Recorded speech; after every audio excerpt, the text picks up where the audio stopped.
Do you know that there's one thing that I see most often that people are doing that could be causing challenges in their home office?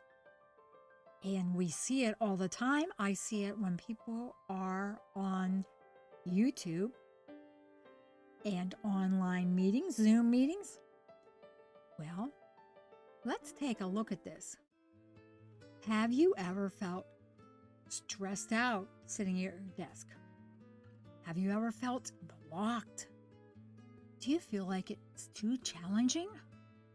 Do you feel just like not sitting there? Like getting on your cell phone or taking a walk? These are some of the challenges you could face if you do this number one feng shui mistake. A person might feel stuck, or they might even feel restless, difficulties concentrating. Well, it could be this very one key.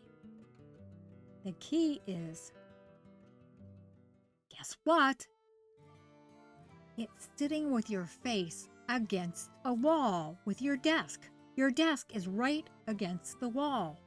This is the number one mistake I see with feng shui. This can really be challenging. The best thing to do is to have your back to a wall. When you have your back to a wall, it offers greater support. This shows you a really good way to have your back towards the wall. This is good support. This is the best way to do it. You can see that she's fairly close to the wall, and this is why she's smiling so much, because it's easier for her to go, and she feels more safe and more calm. Her nervous system is calm. This is good feng shui. And support can give you a more sense of calmness, more peace, more balance. It can help a person feel like moving forward more easily. That's one of the key things of having your back towards the wall. And as you can expect, when your back is toward the wall, it's often that you can see the door to the room, to your office room. It's very important for both of these things.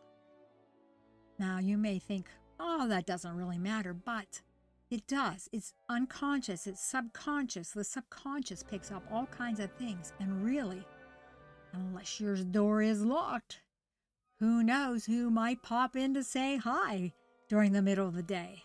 That is why you keep your back towards the wall so you can see the door.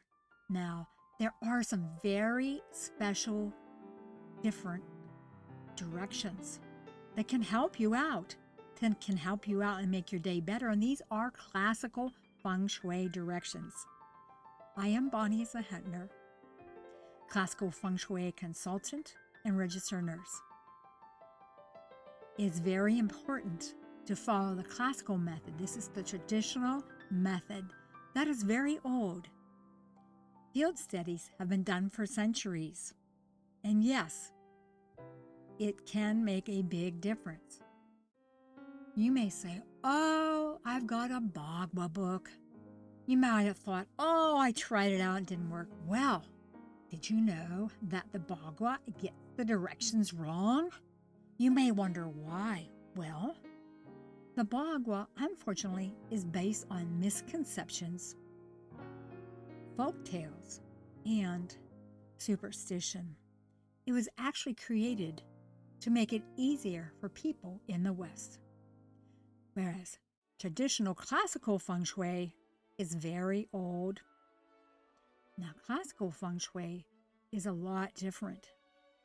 It uses the compass. It's based on scientific field studies. It's based on physics, the environment. It uses compass directions. And that's one of the main differences between classical feng shui and Bagua.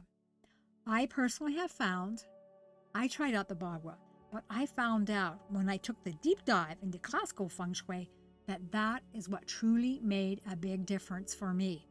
And my abundance and finances flowed when I fixed it up the year I had a big challenge. Now, you may be wondering how to find out about this.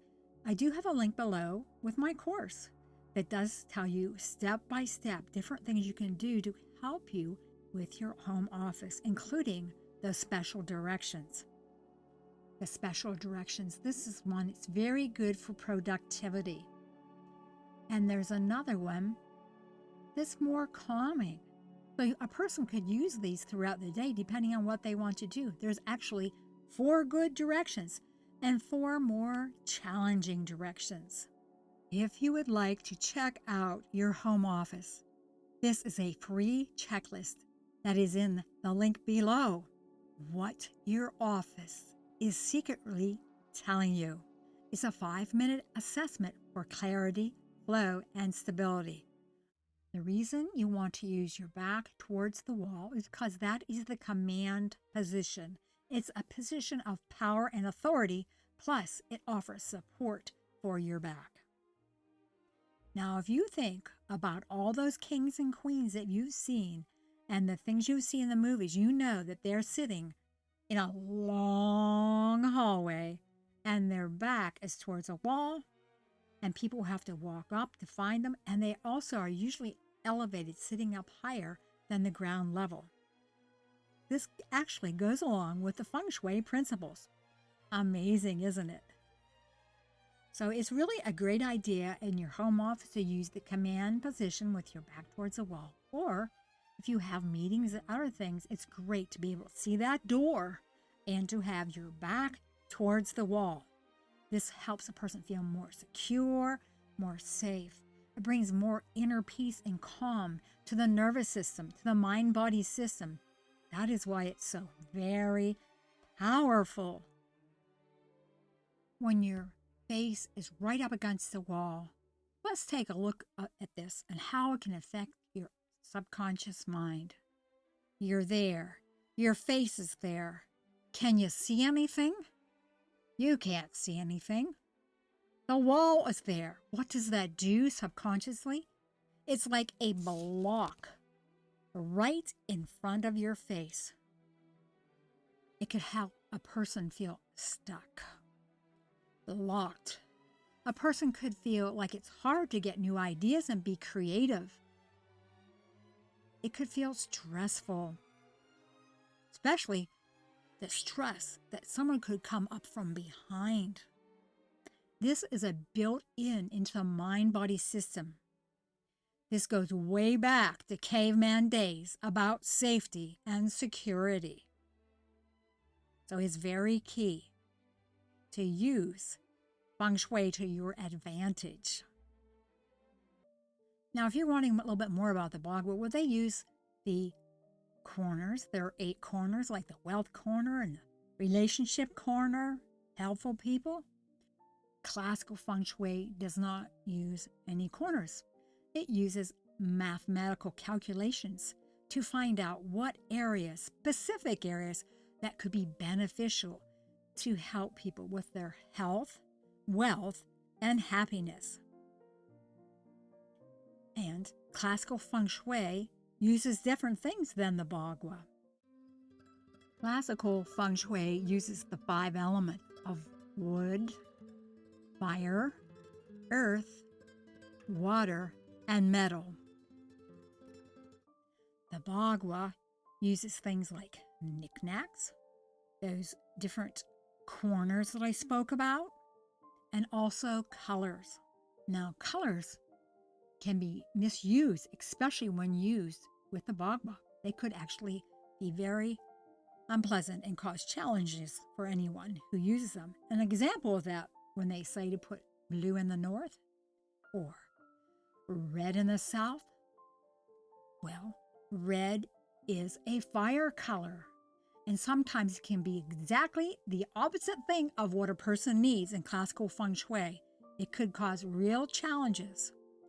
So it's better to avoid red unless you know where to put it. You're wondering, this might seem so complicated. Well, first of all, you start off with structure. You start off with putting your back towards a wall. That can be very beneficial to help give you more ease, more flow, help more creative ideas come. The main thing is It's better to use classical traditional feng shui for safety and better results. Now the bagua is very fun. I actually first learned about the bagua and I tried it out. However, it did not make it happen for me when things got tough. But classical feng shui really made the big difference and saved the day.